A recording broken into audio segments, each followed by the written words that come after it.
Ketika Adam diciptakan, Adam melihat ada nama Nabi Muhammad sallallahu alaihi wasallam.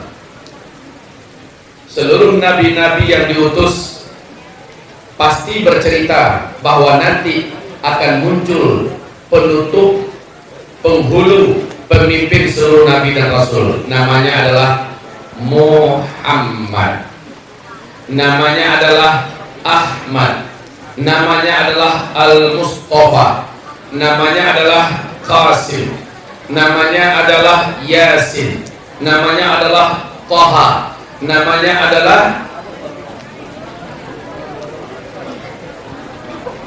Muhammad, Ahmad, Yasin, Taha, Qasim, Mustafa. Ini nama-nama Nabi Muhammad sallallahu alaihi wasallam. Mundir, Bashir, Masya Allah. Dan apa kata Nabi Musa? Kalau nanti saya hidup, sempat saya hidup di zaman dia lahir, dia muncul, saya bersedia menjadi tukang bawa terompahnya, kata Nabi Musa alaihissalam. Dan Nabi Isa juga berkata, dibandingkan dengan beliau, saya ini nggak ada apa-apanya, kata Nabi Isa alaihissalam. Nabi Muhammad, setelah dia hadir, kehadirannya kita sudah dengar bagaimana peristiwa ibunya mimpi ada cahaya masuk ke dalam perutnya, dan bagaimana hari kelahirannya ada bintang berekor mengelilingi bumi. Seluruh pendeta-pendeta senior, ahli-ahli rabi-rabi Yahudi dari kalangan Yahudi dan Nasrani mengetahui bahwa Nabi terakhir sudah lahir. Ada tanda-tandanya, bintang berekor mengelilingi bumi. Maka dengan cepat usia beliau naik 40 tahun, diangkat menjadi Nabi dan Rasul oleh Allah Subhanahu wa taala. 23 tahun saja waktu yang beliau butuhkan untuk menciptakan generasi-generasi yang terhebat sepanjang sejarah sampai hari kiamat. Padahal beliau tidak pernah TK, tidak pernah SD, tidak ngerti perguruan tinggi, tapi bisa melahirkan dari pendidikan yang diasuhnya manusia-manusia memimpin dunia. Nabi Muhammad mampu membangun peradaban, mengalahkan penguasa sebelah timur yaitu Persia, dan menaklukkan penguasa sebelah barat yaitu Romawi. Hanya dalam 23 tahun dunia 2/3 tunduk dan takluk di bawah pemerintahan Islam, dan itu berlangsung ribuan tahun. Itulah dia Nabi besar yang namanya sudah terkenal sebelum langit dan bumi Allah ciptakan. Nabi Muhammad SAW, dialah sang penentu nanti pada hari kiamat. Hanya dia yang mampu mengguncang langit. Hanya Nabi Muhammad yang mampu membuat para malaikat turun kepada mahsyar berbaris-baris. Lalu Allah Subhanahu wa taala mengumumkan acara pada mahsyar dimulai. Hanya Nabi Muhammad SAW. Ketika seluruh nabi-nabi dan rasul pada hari kiamat angkat tangan, tidak bisa berkutik, tidak bisa ngapa-ngapain, Nabi Muhammad yang diberikan wewenang penuh untuk menentukan apakah dimulai atau tidak. Maka Nabi yang mintakan kepada Allah, maka acara pun dimulai. Nabi Muhammad lah yang buka pita pintu surga. Nabi Muhammad lah yang menunggu umatnya. Nabi Muhammad lah yang memberikan syafaat. Hanya Nabi Muhammad sallallahu alaihi wasallam. Seluruh nabi-nabi punya doa-doa yang mustajab, dan seluruh nabi-nabi telah melantunkan, memanjatkan doanya kepada Allah di dunia. Allah kabulkan semua. Tapi Nabi Muhammad ditahannya doa yang sangat mustajab itu untuk kita di akhirat. Untuk kita. Waktu beliau akan meninggal, bukan nama-nama istrinya yang dipanggilnya, bukan nama-nama anaknya yang disebutnya, tetapi kita yang berulang-ulang di lidahnya, umatku, umatku. Baru saja dibangkitkan nanti di padang mahsyar, bukan di mana Aisyah, di mana Khadijah, Bukan di mana sahabat-sahabatku. Yang dia tanya pertama kepada malaikat Jibril, mana umatku? Kita yang ditanyanya duluan, Allah. Nabi Muhammad sallallahu alaihi wasallam diberi oleh Allah Subhanahu wa taala ketinggian dunia akhirat yang sempurna, dan Allah langsung memujinya, wa innaka la'ala khuluqin 'adzim. Sesungguhnya engkau hai Muhammad benar-benar berada di atas akhlak yang mulia. Ketika fisiknya disakiti, ditimpukin pakai batu dan kotoran, bahkan luka, diteriakin gila oleh anak-anak satu kota, diusir, dikejar-kejar, lalu dalam keadaan air mata yang menetes, malaikat Jibril datang dari langit. Hai Muhammad, seluruh malaikat di langit berak, engkau diperlakukan begini, marah, engkau diperlakukan begini. Hai Muhammad, para malaikat yang ditugaskan menjaga bukit-bukit dan gunung-gunung di sekitar Taif ini sudah diberi izin oleh Allah. Tinggal engkau mengangguk, engkau setuju atau tidak. Bila engkau mau hai Muhammad, perintahkan malaikat ini, dan malaikat itu datang. Saya ya Muhammad, saya yang bertugas mengangkat bukit-bukit dan gunung ini. Jika engkau mau, saya akan hantamkan kepada penduduk Taif yang memperlakukan engkau begini. Tinggal engkau katakan, na'am, saya akan lakukan. Apa kata Nabi Muhammad? Tidak. Jangan ada darah yang tertumpah.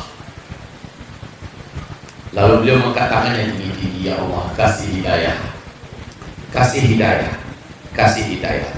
Mereka memperlakukan saya begini karena mereka tidak tahu, karena mereka tidak punya ilmu. Kasih hidayah ya Allah.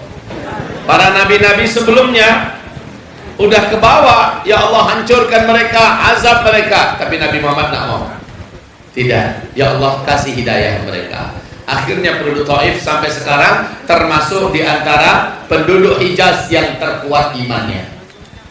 Masya Allah. Ini Nabi Muhammad. Dalam urusan persahabatan, jangan tanya, beliau yang paling tinggi diberi cap loyalitas. Dalam urusan menghadapi lawan, sudah di ujung pedang itu sudah di tenggorokan Nabi Muhammad, tinggal ditusuk aja lagi oleh orang Yahudi.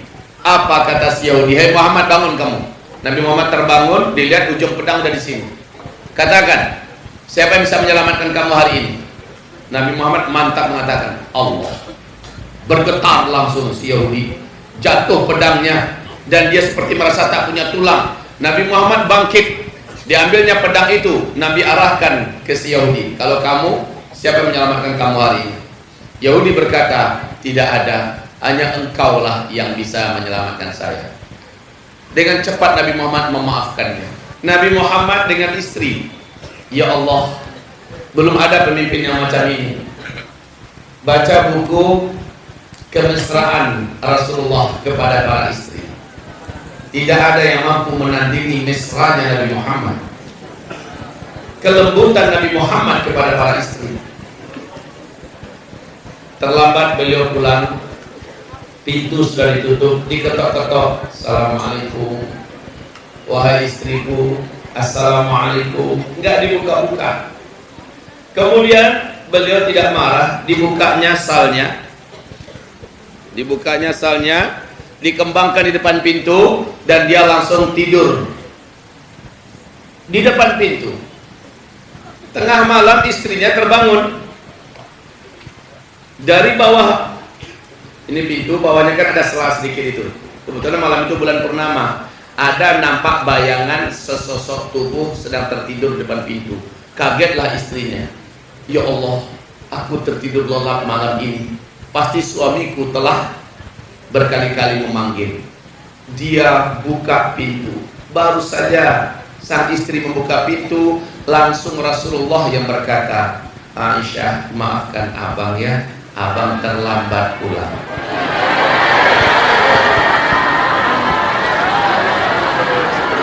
Aduhai, indahnya akhlakmu ya Rasulullah. Indahnya akhlakmu ya Rasulullah. Dibuka pintu, langsung minta maaf. Nah, yang Rasulullah SAW memberikan contoh yang jadi buah bibir cerita yang indah. Apa kata para istri?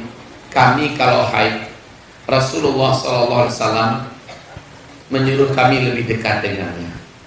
Kami tidur satu selimut. Beliau mencium jidat kami. Beliau mendoakan kami. Kalau kami minum, kami yang diminumkan oleh Rasulullah, minum saya. Minum, di tempat mana bibir kami minum, di tempat itu Rasulullah minum. Rasulullah very very romantis. Itu kalau kepada istri.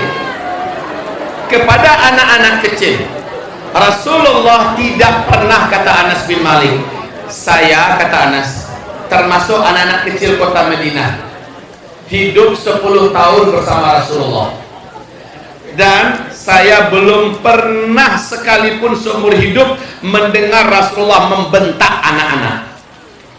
Belum pernah. Marah kepada anak-anak, belum pernah seumur hidup. 10 tahun mendampingi Rasulullah, belum pernah satu kali pun saja Rasulullah marah kepada anak-anak. Makanya kalau kita dengar wa innaka la'ala khuluqin, sesungguhnya engkau benar-benar di atas akhlak yang agung, hai Muhammad. Itu Allah yang berfirman dalam surat Al-Qalam. Allah yang mengakui. Jadi anak-anakku, siapakah yang punya peluang untuk duduk mengurus urusan kepemimpinan dunia? Anda. Waktu kita sangat dekat. Persiapkanlah diri, persiapkanlah karakter, persiapkanlah cita-citamu, dan kejarlah, sehingga tidak akan ada yang bisa mengisi ini kecuali hanyalah generasi ini. Di akhir zaman ini, kata Rasulullah, umatku akan terbelah menjadi dua. Umatku akan terbelah menjadi dua. Mukmin sebenar-benarnya mukmin, munafik sebenar-benarnya munafik. Menjelang Dajjal keluar, umatku akan terbelah menjadi munafik atau mukmin yang sebenarnya. Kalau mukmin yang sebenarnya, mereka pasti menjaga sholat 5 waktu berjamaah di masjid.